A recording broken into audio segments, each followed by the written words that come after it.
All right. What is up, everybody? We are live All-Star weekend in North Wilkesboro. So let's do it like we always do and go over the paint schemes, starting off with Ross Chastain in the Bush Light car here. Got a different scheme for this one on the All-Star. Got a splash of orange, a little sunset going on the hood there. Back of the car, of course, the familiar white and blue of the colors. So starting off pretty strong here, Ross, early leader. We've got the Tron Freightliner looking car here, the number 2 for, of course, Austin Cindric. Good looking car, always a good looking scheme when they bring this one. And this one also has a roadmap sort of ghosted into it as well. So good looking car for sure. Let's see here. Austin Dillon also bringing the fire. He's got all the names there of the military degree equivalency on the side of the Dow Chevrolet number 3 there, all white and red, but with a ghosted flag in there. And then he's got all the names there. Also got Toys for Tots there, a great deal on the rear C panel there. So good looking car for Austin Dillon. Starting off with 3 good cars here, 1, 2, and 3. So far, I like them. I like all of them so far. Rural King back on the side of the number 4 for Noah Gregson. Good looking car there. Can't put him with those other 3. Kyle Larson with the assist here, of course, from Little Gator, Justin Allgaier. But his normal scheme for sure. Here's another good one here. Solomon Plumbing. I guess the owner, before he passed, graduated from ECU or has some type of connection to ECU. So they're going with the ECU Pirate colors here for Brad Keselowski. Good looking car there. Lakers colors, I guess, if you're on the West Coast. But East Carolina University Pirates colors there for the Solomon Plumbing Ford Mustang Dark Horse. Easily got to put Brad Keselowski in the top 5 here for paint scheme. So 1, 2, 3, and 6 right now. In my top 5. Number 7, Justin Haley. He's got the Nation's Guard. We've seen that one before. Kyle Busch, going to put him up there. We don't see Cynics often, but this Cynic scheme is a good-looking scheme. Got the off blue there. And the orange sort of makes it pop really good. So there you go, top 5 so far. Prime, we've seen this one before from Chase Elliott. And white. Grizzly on the side once again of the number 10 for Ty Dillon here. Progressive. With Denny Hamlin, rough qualifying heat race for Denny Hamlin. We'll touch on that in a minute when we go over the heat race results and some other stuff about the heat races as well. Menards and Wrangler on the hood of the number 12 for Ryan Blaney. Typical Menard scheme, but you got Wrangler on the hood. Schluter Systems going to be on the number 15 here for Rick Ware Racing. And, of course, I think Cody Ware is driving the 15 this time. Because you've got the excuse me, you've got Harrison Burton in the other one, which we'll get to in just a minute. Campers Inn RV on the 16 for AJ Allmendinger. 19 Bass Pro. We've seen that one. 20 Mobile. Mobile always brings the heat here, but I can't put him in the top 5 thus far. The 21 Dex Imaging. You could probably mix him into the top 5. Good throwback scheme. Good story behind it. The story bumps it up a little bit, but just going off overall paint scheme, I'm not going to put him in the top 5, but great job there from Dex. Good paint scheme for sure. 22, normal paint scheme there for Joey Logano and the Shell Pennzoil Mustang. 23, Logitech, got that Carolina blue, petty blue, whatever you want to call it on the 23 for Bubba Wallace. It's okay. I don't know. I can't slide anybody out of the top 5 for that one. The Valvoline car, you're either going to like this one or you're not going to like this one. Sort of been polarizing here for William Byron and the 24. Overplay, play the game, number 34 here for Front Row Motorsports. Good looking car. I'm going to have to slot that one in, take out the number 2 and slot in the 34 thus far. Long John Silver's 38 here. We've seen this one enough times, though. I can't slide that one in, although I do like Long John Silver's Hush Puppy Gang. 41 normal paint scheme there for Cole Custer and the Haas Factory team. 42 Family Dollar. We've seen that one on 43 and the 42. So nothing special there. Dollar Tree, same thing on the 43. Although they do have the outlines for the All-Star race. The petty blue outline on the 43 is an added nice touch here. And the red for, of course, Lee Petty on the 42. So nice touches to those kind of normal paint schemes for them. 45, Sirius XM satellite radio on the side of Tyler Reddick's machine here. 47, Sunny D once again on the side there for Ricky Stenhouse Jr. the third. And the 48 Ally car, their common scheme or their more typical scheme for this season. The 51 here, as aforementioned here, Harrison Burton for the Rick Ware gang, of course, locked into the All-Star via his win last season. Boston Common Golf on the side here for the RFK machine, all green with a white hood, sort of got a Skull Bandit feel to it. So I like that one. But I'm not going to slide it into the top five. And then 66, Truon on the side there for Josh Balicki and Garage 66. Or I think it's Josh Balicki. Whoever's driving the Garage 66 this week, they don't have it. Chad Fincham, sorry about that. Chad Fincham, 66, Truon for Garage 66. Delaware Life, 71 for Michael McDowell. We've seen that one. 77 Gainbridge going with a good-looking scheme here. Flip a coin here. Either slot him in. It depends on whether you like white or bright colors, but you could slot him in the Austin Dillon spot here in the top five. Got the WNBA All-Star that they're throwing it to for the sponsorship here, but a good-looking orange fading into yellow car here for the 77 there. Let's see. The 88 WeatherTech. We've seen that one before for the Trackhouse gang. And then the 99freeway.com. We've seen that one for Trackhouse as well. All right. There's your paint schemes. Look at the heat races. And the first heat race was the more exciting one, although there was no cautions in this one, except for the the all-star caution that they threw in there. Brad Keselowski goes flag to flag with the Solomon Plumbing ECU car there. Good response. They got the penalty. RFK got the penalty, but they responded well. Brad Keselowski leading his first laps of the season, and definitely, even though it's just a heat win, gets the heat win, and he had the pole either way, but led 74 laps. The only other person to lead a lap was Ross Chastain, who does finish in second place here. Great battle between him, William Byron there for second place, from what I heard on MRN, which we'll touch on here in just a minute. I was able to see the heat race number 2. I drove to somebody's house and was able to catch heat race number 2. On FX2. Ryan Blaney in fourth, Alex Bowman, Josh Berry, Tyler Reddick, Austin Dillon, Ricky Stenhouse Jr., and Justin Allgaier sets that side of the field. Then you went to heat race 2, where Christopher Bell led 69 nice laps to get the win in that heat. Joey Logano finishing in second place there. Your defending all-star champion, Joey Logano. Chase Elliott gets the third place. Kyle Busch, fourth place. Chris Buescher, Daniel Suarez, Chase Briscoe, Austin Cindric, Harrison Burton, Denny Hamlin round out the rest of your field there in heat race 2, which did have 2 caution flags. The caution for the All-Star and then the 19 and the 99 had an incident on the front stretch. So there you go. Let's see. Oh, Chase Briscoe led a lap here in this one, as well as Christopher Bell. So once again, only 2 people led laps in this one, Briscoe and Bell. Of course, Briscoe involved in one of those incidents. And as far as your all-star format, just in case you're not familiar with the all-star format, it's going to be 250 laps this season. There will be a caution at lap 100. And then there will be a promoter's caution between laps 100 and 220, but it will not happen after 220. So 220 to 250 will be anybody's ball game. The All-Star Open, which Shane Van Gisbergen got the pole for by quite a significant margin, showing his talent getting on and off of pit road. He will be in that one, and the top 2 from the All-Star Open and the fan vote. So three guys from the All-Star Open. And then, of course, all your drivers from the heat races, including Kyle Larson, who will, of course, be in the All-Star race. There you go. Let's jump into what you guys want to talk about. Let's see. YouTube is crickets for the heat race coverage. FS2 would require an add-on for my cable package, so I listened on MRN. I think a lot of people were in that boat. I think FS2 is a super niche channel for a lot of people, how they're watching their TV these days.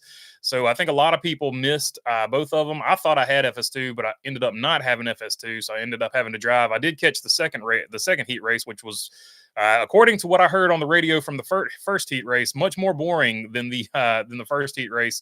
But I did see the second one. But they do expect great action, at least according to everybody on MRN.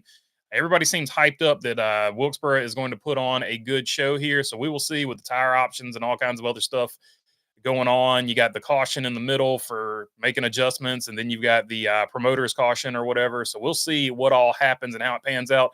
But of course, the Open is normally where you see the vast majority of the action. So we will see what happens with that. Which team will make the most improvement with the added track time and ability to make changes to the car?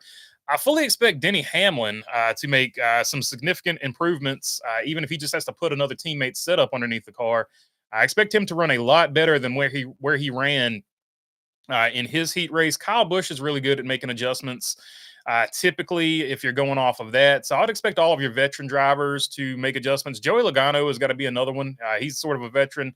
Still seems like a younger guy, and he is still a younger guy, but just because he came in at such a young age. But I would expect him to make some significant adjustments as well. So those would be the ones off the top of my head, as well as RFK. RFK looks like they've taken the practice time to heart, and they possibly have found something. Maybe they saved their season this year with all this All Star practice. So we'll see. We'll see what happens. But Brad Keselowski, everybody wrote him off, but he announced that he is back. A much needed stage or heat win there for the number 6 car. Going to be even though there's no points to it, just a momentum, emotional boost there for them. Got to be for sure. Going to be tough to pass with the bump on the inside off of turn 4. Yeah, but it looked like they had 2 or 3 grooves there. So hopefully they can use all of those in between the lanes. What's up, my friend? Scotty Mack just had a huge crash at the Indy 500 practice. So I guess as far as NASCAR stuff goes, Kyle Larson did lock into the Indy 500. He is not one of the. I don't think he's one. I don't know how it works, but he's not one of the top 12. I don't think so. He doesn't get to run for the pole, but he did lock into the race. So there is that. Nick's made it to the Eastern Conference Finals. Nick's in 6, if you ask me, says in between lanes. So there you go. Nick's making it to the Eastern Conference Finals. All the Knicks fans got to be super excited. Got something to cheer for sure. Sorry to blow up the chow. You're good, Timber Race. Got to get some work done, so I'll have to listen in from here. Good luck to everyone's favorite driver, and especially Blaney. Blaney should be good here, no doubt about it. Thank God this is Fox's last race. It was hard to watch them this year. They suck, says Tim Bradburn. Yeah, their camera work has gotten so bad over the years. There's just no other way to put it, no other way to go about it. It is not, it is not a priority to them. I think that's really the only, in more ways than one, you can see that with FS1 coverage and the sticking stuff on FS2. But it just doesn't seem to be a priority to them at all anymore. They're trying to get IndyCar going, and of course, football is always going to be their number one. Checking in before work. Let's go 2014. What's up, say Kyle? Hope you have fun at work as always. But yeah, 2014. William Byron made a significant run there in his heat race, so no doubt about it. Tim Bray says can't forget about Josh Berry. Yeah, Josh Berry had a fast car. Got shuffled in at one point in his heat, but was able to make up that ground for sure. So he is going to be one to tangle with for sure. Going to have that Penske speed underneath the 21, no doubt about it. What's up, everybody? Happy race day, says one wise guy. What's up, wise guy? Dirty Duff. I thought the heat races were really entertaining. Going to be curious to see who gets into today. I can see this being an exhibition race. That aggression may ratchet up before it's over. Yeah, I think for sure the Open is going to be the race to watch because you just got so much riding on it trying to get into the main one. I want to see what SVG can do. Had a pretty funny statement. I don't know what to do at a circle track.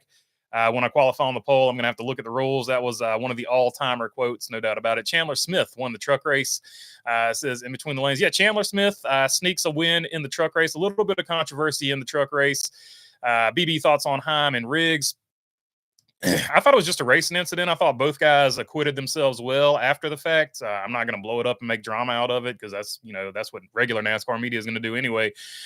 But it was to the point where he was trying to win a race. So I think that both guys were trying to win the race, and that's really all I saw there. 2 guys going after the victory and 2 guys defending their position. Lane Riggs said, hey, I was going for the win.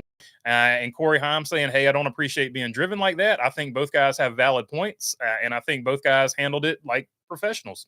So I was pretty happy with it. I understand both sides of it. I understand Corey Heim being mad, and I understand Lane Riggs going for the win. So yeah, if you don't go for the win, you're not a race car driver. So that's the way I look at it. And if you're not mad that you got roughed up, or got squeezed or whatever you want to call it, then you're not a race car driver either. So I thought both guys' reactions were totally legitimate, no doubt about it. Ring my bell, says Shaw. What's up, BB and Crew, says T Van. What's up, T Van? Rich Eisen Show and Dan Patrick Show will be on Celebrity Family Feud. Hey, so there you go. You got Rich Eisen versus Dan Patrick on Celebrity Family Feud. We will see which one is smarter. As far as Family Feud knowledge goes, it's going to be a great day for Toyota, says one wise guy. All right, one wise guy picking a Toyota to win. I do have a poll question. I should have mentioned that, but Logano there. So there you go. Any guesses on who the three will be to advance to the main event? One by fan vote. I expect SVG or Noah Gragson to get the fan vote. So I think they'll be in either. SVG's got track position. Judging on what we saw from the two heat races, I would fully expect SVG to be in either first or second place there. So that would be my guesses there. Let's see. You know what this song needs? More cowbell, says Shaw. So Shaw taking it back to 90s or early 2000s SNL, Saturday Night Live.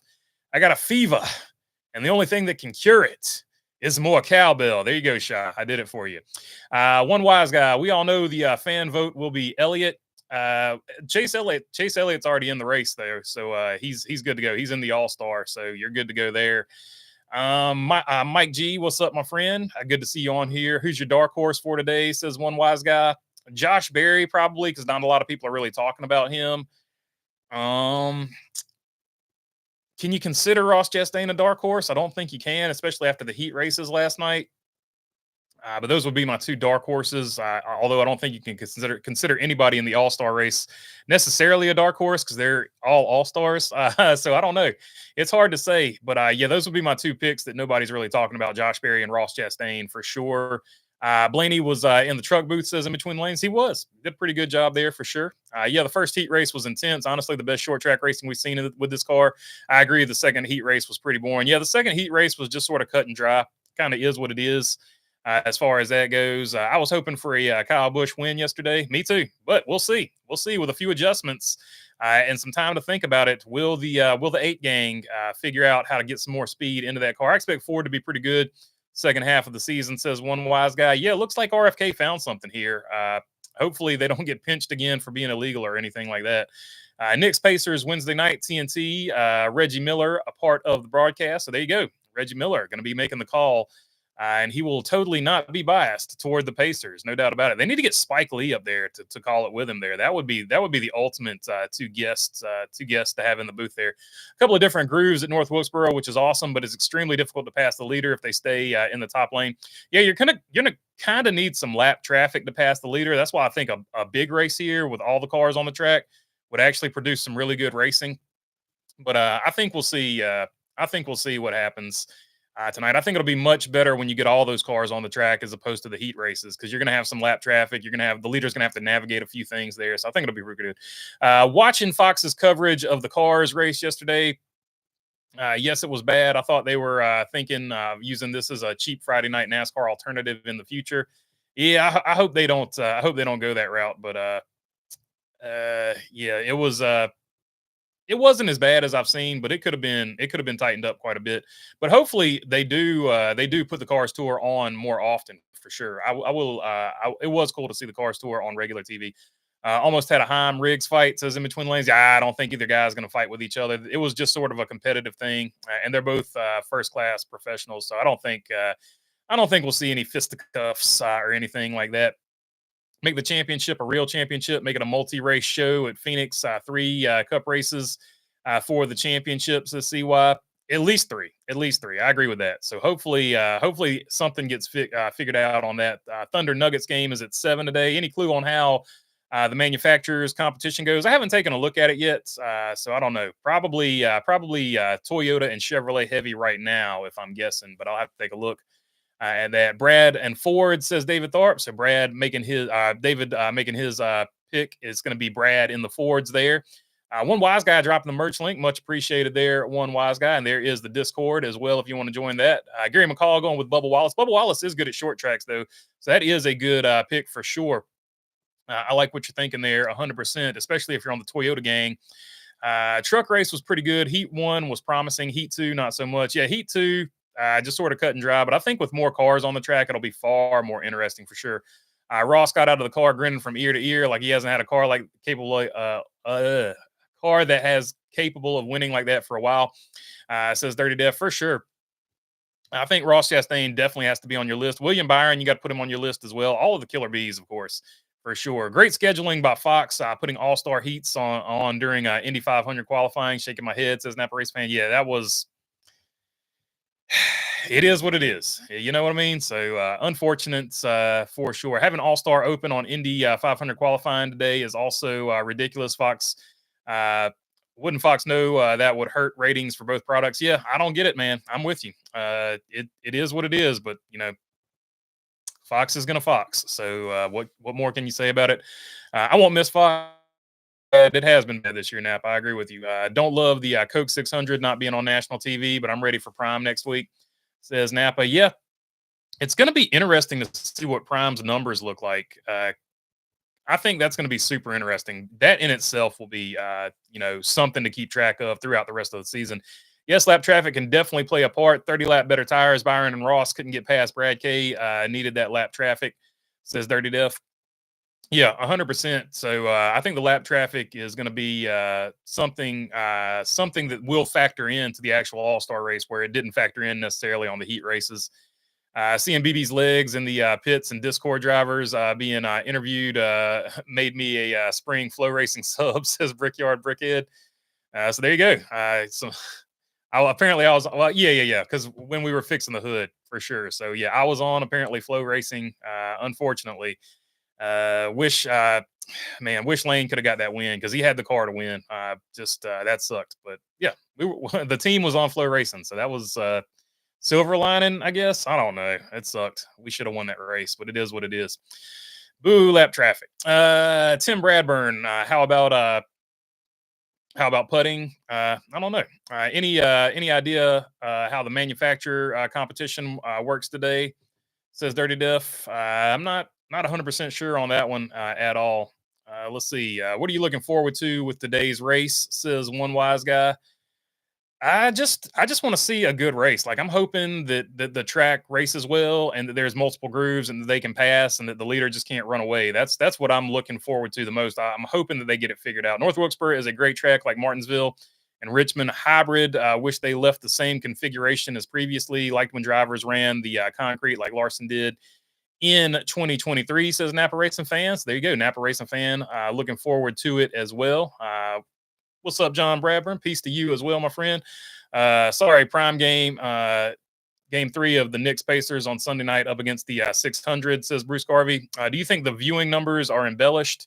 Yeah, I don't know. It just depends on who you ask as far as that goes. Like, they're always going to pick the highest numbers. I can tell you that. Like, that's just industry standard. They're going to pick the best looking numbers that they can put up there. Also putting all-star heats on FS2. Really, FS1 had MLB baseball yesterday at 4 p.m. Okay, but having MLS on at 7 p.m.